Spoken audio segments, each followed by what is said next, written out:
Hi, this is Joe Shannon. I'm a lawyer, a husband, a father of 6 kids, and I also host a podcast called Opening Statement with Joe Shannon. Please consider listening to our podcast on YouTube, Spotify, and Apple, and any other folks that host podcasts. Just Google Joe Shannon and podcast, and you'll find it. I hope you enjoyed the show.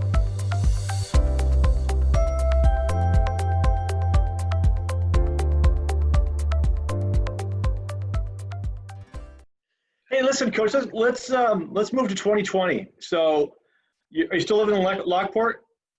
I retired 14 years ago. Okay. And so, tell me what you're doing now. Well, I give lessons. I work for a place called Game Day. They work all over. I work for USA Baseball. USA Baseball is a governing body of baseball throughout the country, and that's where Strasburg and all the big major league guys play. I'll be out in North Carolina in August with that, and then I work for Linkway Prospects and Exposure. I evaluate coaches, players, and I help kids go to college, and it's just the best. I mean, it's not very lucrative, but the best thing in the world is being a teacher and seeing a student you had go on to become a good father, a minister, a coach, get in business. I had one of my good friends, one of my players' father died last night. We sent a bunch of texts today, and I mean, it's the greatest thing is being involved with players who you've coached who have become really good men, and they're good, great people in their community, great Christians. It's unbelievable.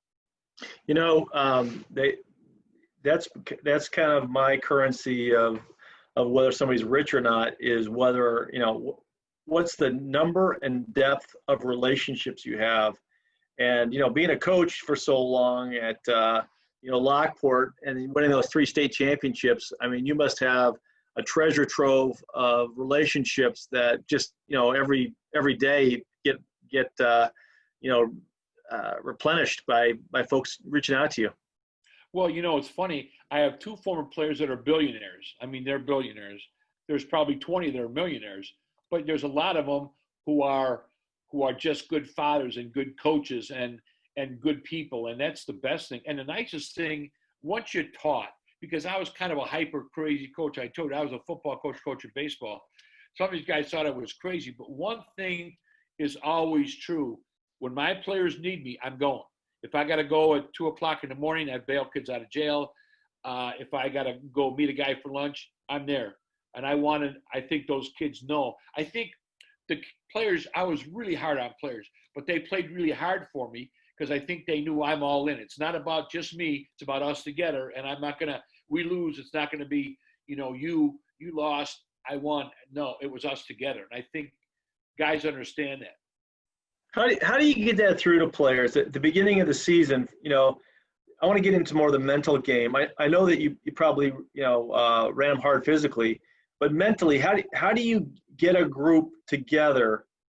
For example, in football, you got 100 players maybe, and how do you get a group of 100 guys right at the beginning of? I bet you it starts in the spring, and then works through the summer.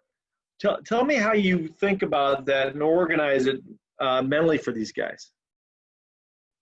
I think one of the biggest things, and I don't care where it is, you have to have discipline. I think even in the professional game, guys have structure, they have discipline. I remember Joe Madden saying one of his comments when he was the manager of the Cubs, I hold you responsible for the first 90 feet that you're in.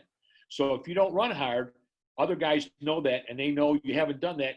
Now, it leads me to write as a coach to get on your, in the big leagues, they don't get on players. I think discipline is extremely big.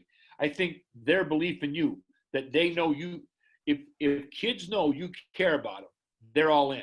But if they don't think, when I have a drill, I had kids goof around in my drill. So I said, okay, guys, there's no talking in my drill. Raise your hand. A couple of parents like, Coach, how we like that? Because I want the kid to come in there. I want to teach you. I want you to learn. And you know what? When you leave, you go out, you can do whatever you want. But while you're there, I want you to learn. So number 1, discipline. Number 2, knowing knowing your content, being prepared. When you go to a lesson, you better be able to give that kid the most you can. I would someday have 20 lessons in a row, and that last lesson, I was dead tired. But you know what? I still had to give that kid my best effort that day. And I mean, even when you weren't feeling good, it's your best. And you got to suck it up. I mean, life is about adversity. We have the biggest adversity hitting us right now. And people are responding so well to each other. And that's what sports is. Are you able to respond when adversity hits you?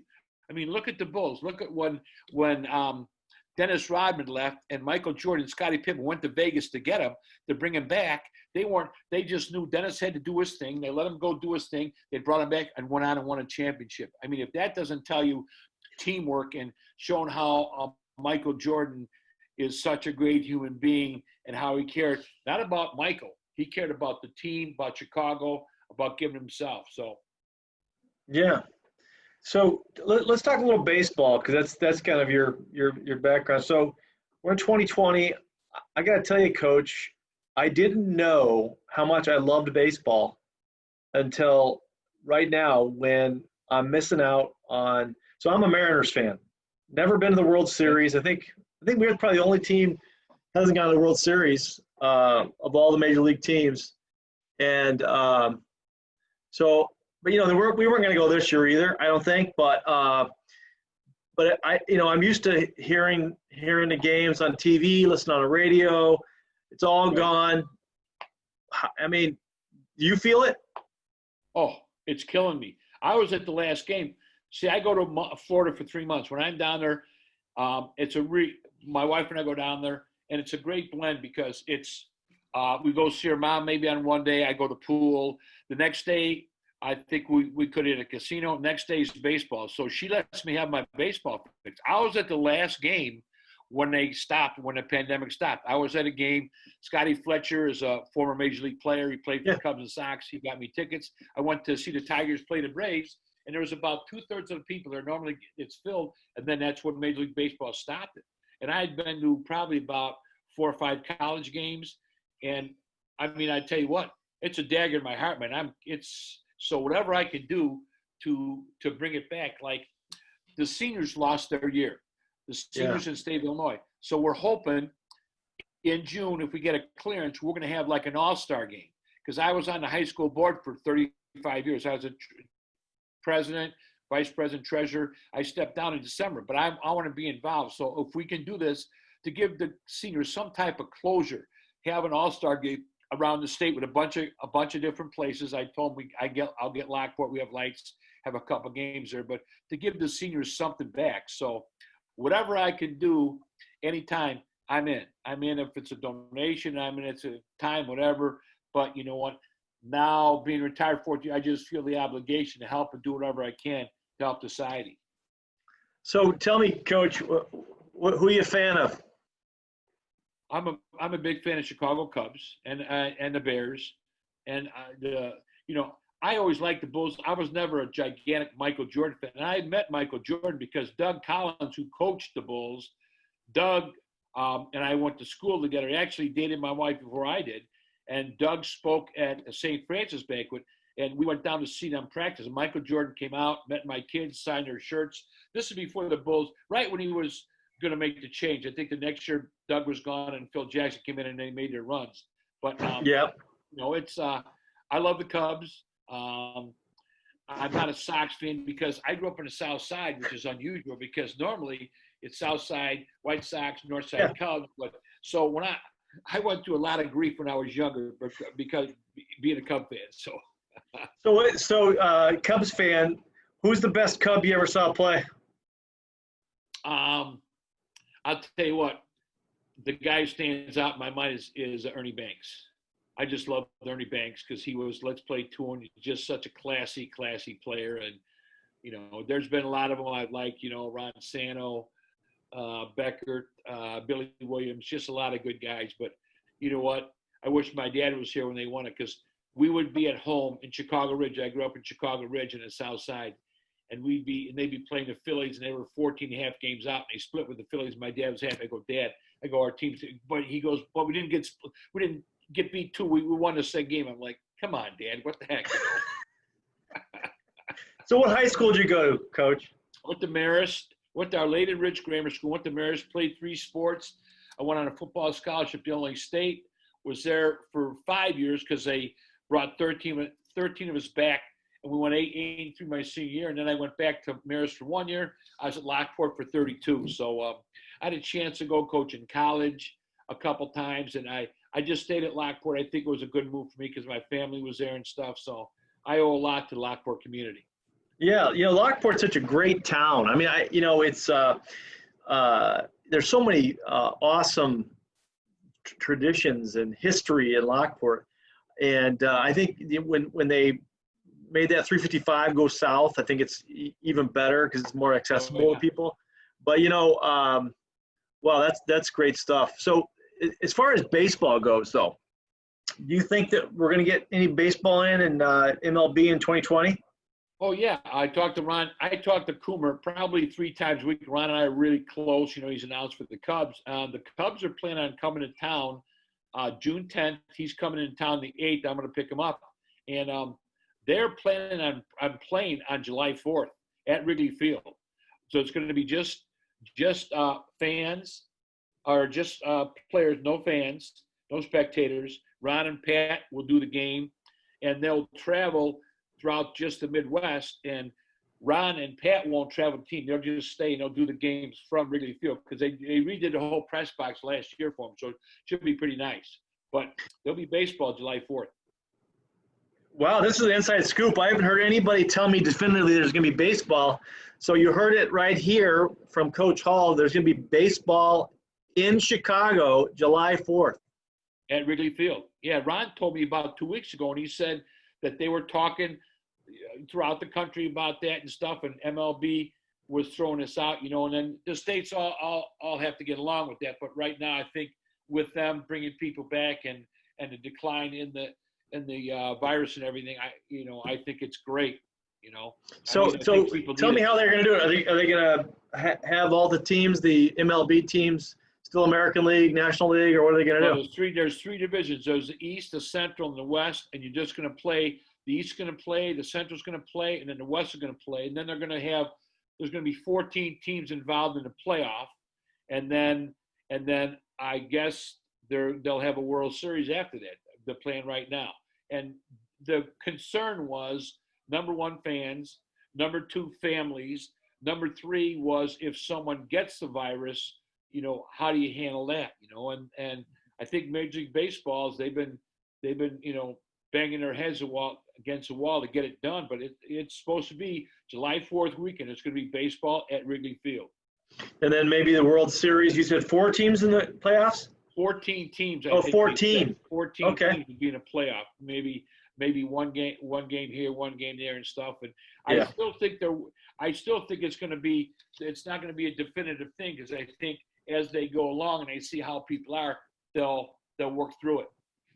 Well, I'm hoping my Mariners can do something. I mean, I'm still stuck in 2001 when they won 116 games and then lost to the Yankees. So, I'm a little bit bummed about that. But what are you going to do? What's your feeling? Why haven't they won? So the Mariners, so they had now, believe it or not, Griffey wasn't on that team. Ken Griffey had just left the Mariners to go back to the Reds, and I believe it was Ichiro's first or second year, and they had an unbelievable, no-name roster, but they had some great, pitching, obviously. You know what? Right. They should have beat the Yankees that year. Just should. I mean, if we would have had Griffey, I think that would have put him over the top. Because I think you have to have that one guy, that Reggie Jackson, that that guy that's just basically bigger than the whole event to kind of bring you through it. Right. And they didn't have it. So, but it's as you know, it all comes down to pitching coach. Oh, it's going to be pitching there, and I think team play too. It's guys giving up, being disciplined, and I think David Ross helped the Cubs so much because he was such a good clubhouse guy. And Ron Coomer played with David and said he's a great clubhouse. Here's David Ross, who probably is writes a book about it, and is a backup catcher. Now, how many backup catchers?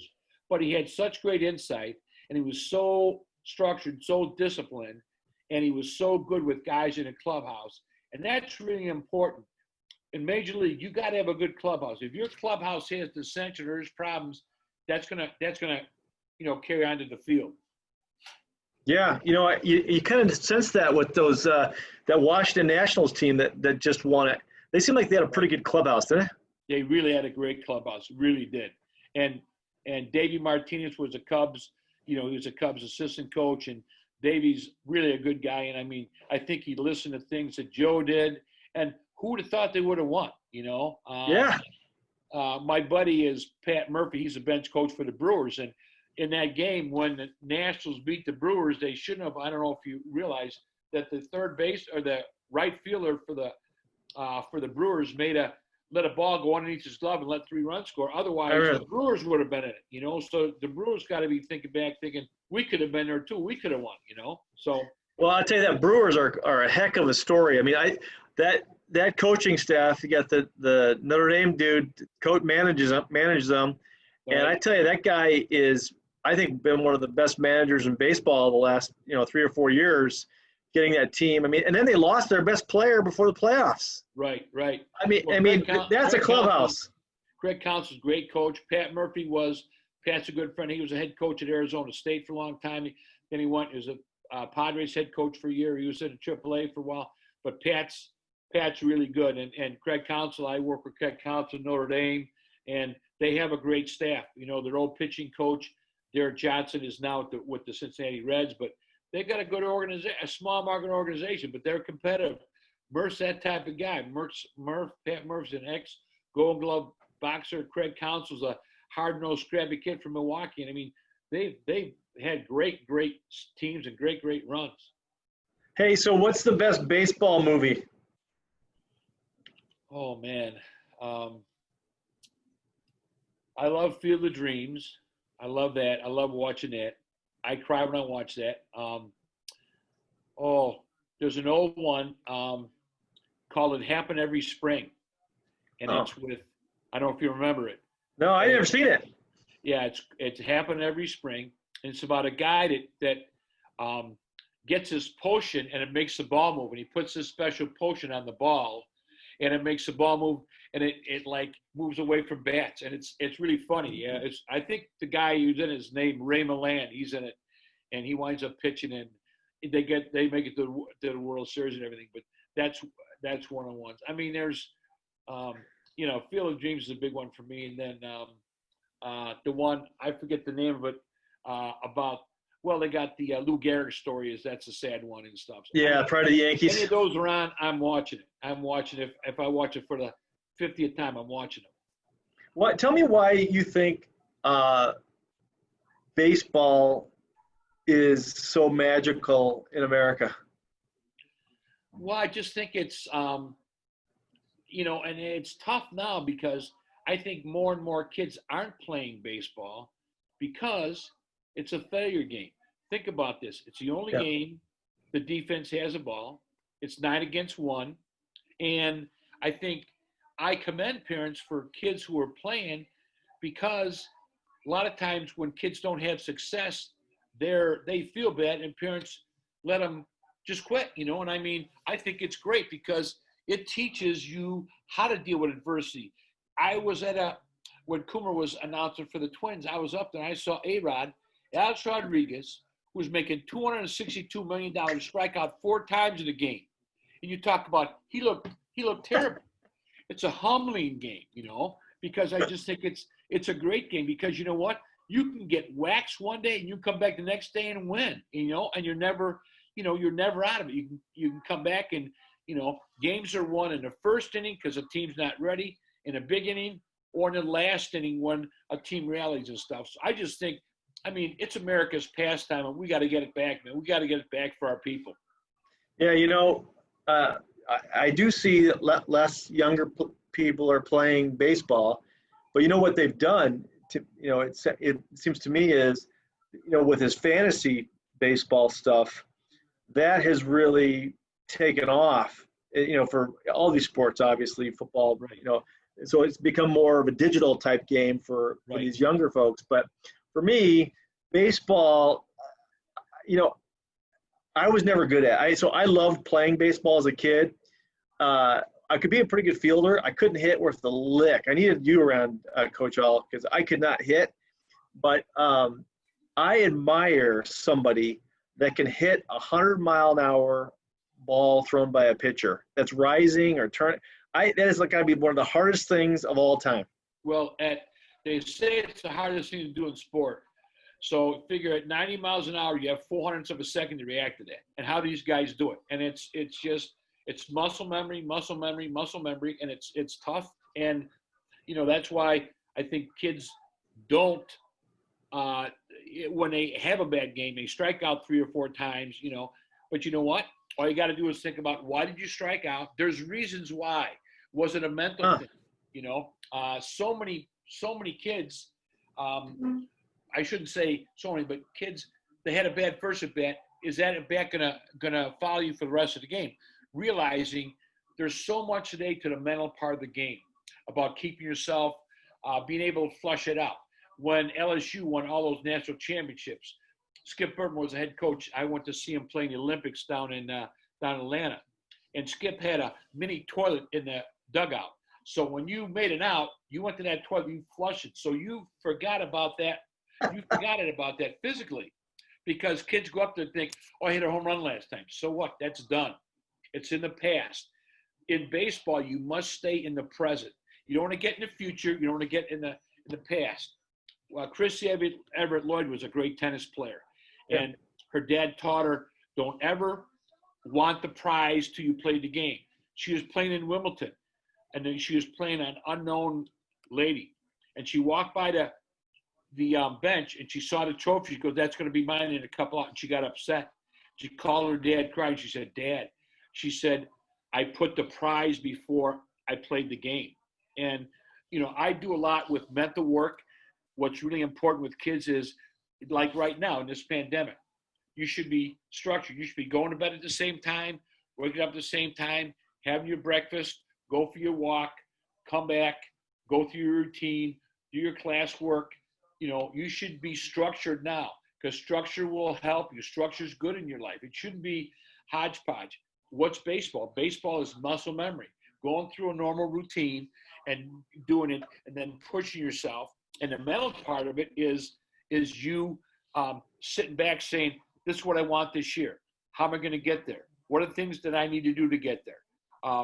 If I don't get there, why did I not get there? So I go to clinics every day. I've been to 5 this year, and I read every day. Every day I read something about baseball, and I want to be able to contribute.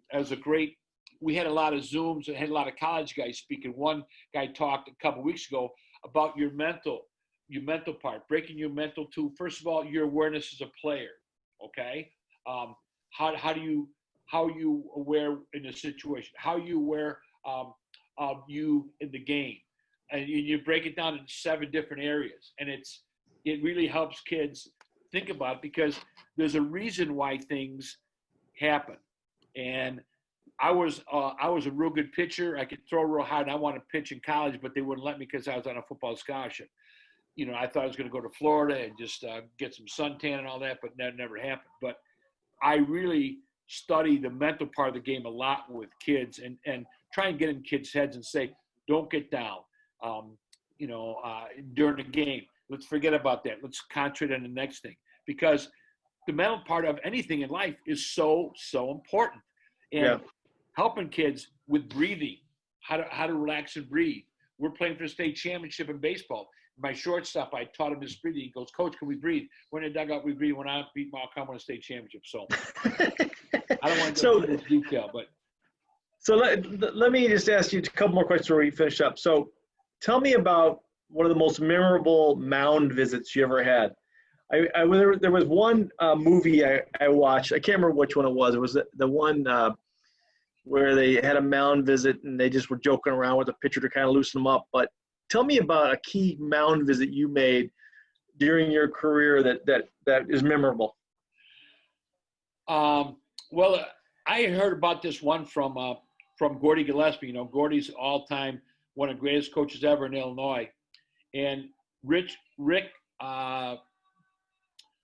from our school was pitching for Lewis, and he was getting just lit up. And Gordy went out to the mound, walked up to him, and he said, look down at the dugout, down at the bullpen. He looked down there, and he goes, and then he walked off, and there was no one warming up. And he was telling him, you know what, figure that one out. So I did this to a kid one time.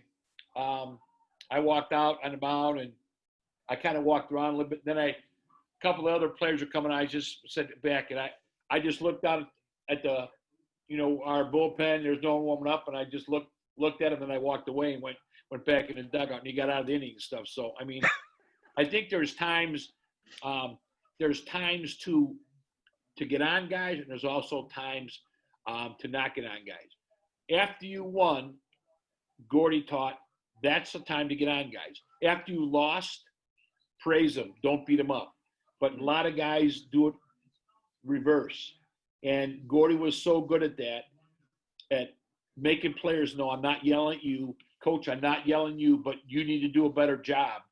He was the all-time, the best guy I've ever been around in terms of dealing with human emotion and feelings. And he talked to our staff one day. We had an 11-man staff, and he just talked to us in a very light tone, but every guy there felt, I'm not doing a good job. I need to do a better job. And who's that, Coach? Gordy Gillespie. He won like 10 state championships. Joe Lake Catholic, went to Lewis. He was in 17 Hall of Fames. How many guys are in 17 Hall of Fames? Yeah. Any books? Are you writing any books? He played for Ray Myers. He played at DePaul. He's a world-renowned baseball coach. He's number 3 all-time winningest baseball coach. And I got a chance to coach football with him for 2 years, and it helped me so much as a coach. Great. Hey, listen, before we end up, can you give me one or two highlights of your career that you thought were just like, defining moments in your career? Are we there yet? Maybe there's one coming up. I would say 2 things that stick out is after we won the football, I was on the field with my wife hugging, and telling guys who couldn't play, who weren't there, just honoring all those guys I coached in the past who didn't make it there. And I'd say, I'm taking this trophy and this ribbon for you guys, accepting that. And the other one would be when I won the state championship, my son coming out, hugging him on the mound. That's awesome.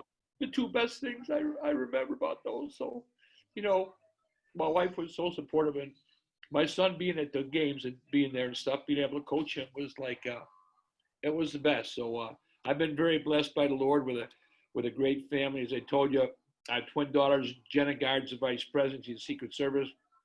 My daughter Jordan works for a real good company. She lives in Boston. My son owns his own landscaping company, and my wife and I have been retired for a number of years, so we're very blessed. So whatever I can do at any time, I'm in. Whatever I can do. All right, so definitely those 2 high school. That's awesome. I tell you, man, I was getting a little emotional with you too, man. Those high school things are just absolutely amazing for the whole community, for all the players before and after. Also proud. So, Coach, how can people? I know you want to help. How can people get a hold of you if their son or daughter needs some help and get to that next level? How can they get a hold of you? I can give you my email is Great. simple. It's Jim, Jim Hall, HLL, baseball at Comcast.net. That's Jim Hall baseball at Comcast.net.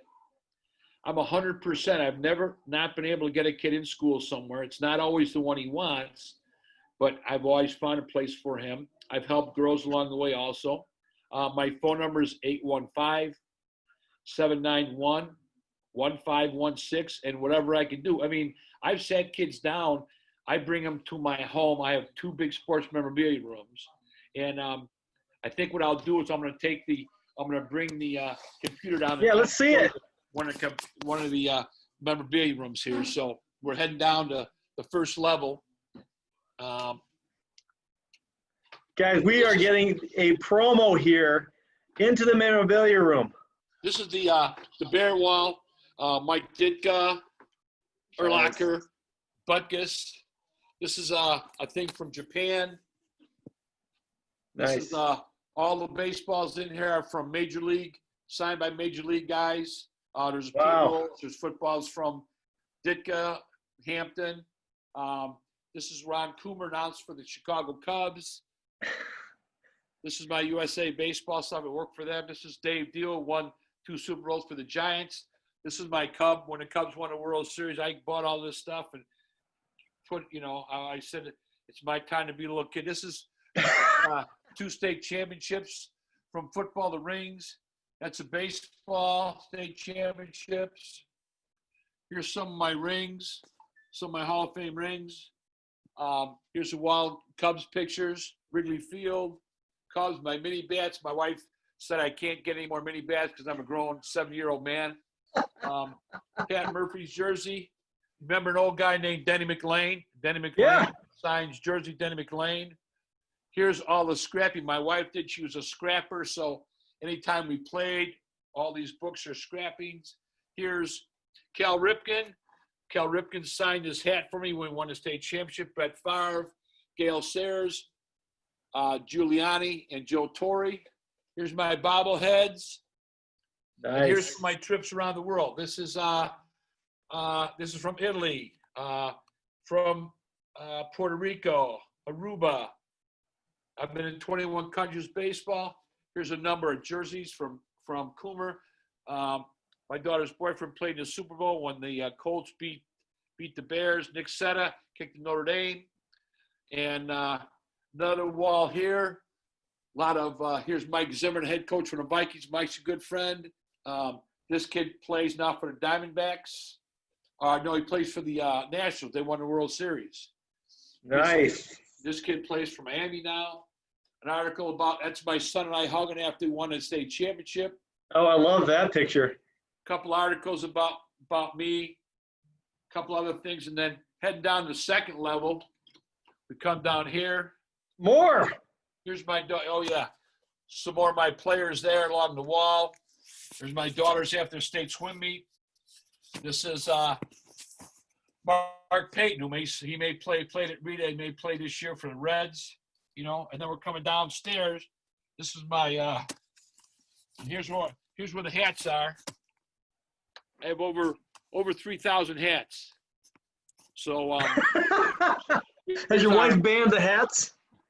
She does now. Here's our plaques from the state championships. Nice. Here are the hats. Let me turn another light on down here. See the hats? Oh my gosh, that is awesome. There's more hats. There's more hats. There's a Brett Favre. Number of plaques from former players. Baseballs. Picture Illinois State where I played. More hats. Michael Jordan signed basketball. More hats. Here's my table. Here's more things on the wall. There's a Field of Dreams. Nice. That's a plaque I got from the state when I retired. There's Coomer, College World Series. There's Kerry Wood. So this is what old coaches do. They collect stuff, and it's it's been really enjoyable and fun. And if there's anything I can do to help in any way, I'm in. Trust me. So, all right. Well, folks, you heard it here, man. Number one, a couple of things. We're playing baseball this year, 2020. Yeah. We're hoping July 4th happens at Wrigley Field. Jim Hall will be probably the happiest guy ever watching those guys play. And then maybe we'll have a World Series. You never know. Right. We'll keep our fingers crossed. Yeah. Hey, Coach, can we catch up with you sometime later? Because I could talk to you all day. I love baseball. I love football. I love all the sports. And you guys, you've been around, and you kind of unique way of looking at things that I like. Well, you know what? As I said, I feel really blessed.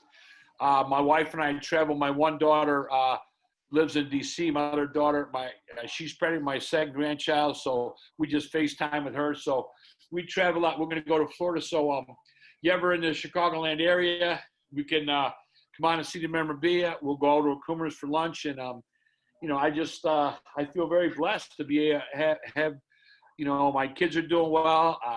We're healthy. We're doing well. Be 70 this year. So I don't feel so. I feel like I'm 50 and stuff. But oh, heck, man, you're like a 30-year-old. Come on now. You're ready to go. Have them email me or call me, whatever I can do. I can't promise anything about work hard, but I told you I'm 100%. I've never not been able to find a kid at school to go to. That's awesome. Well, thank you so much, Coach, and keep up the great work, okay? My pleasure. God bless. Have a great day. God bless. See ya. Thank you for listening to the opening statement with Joe Shannon. You can find us on the internet at shannonlawgroup.com or telephone our office at 312-578-9501. Have a terrific day.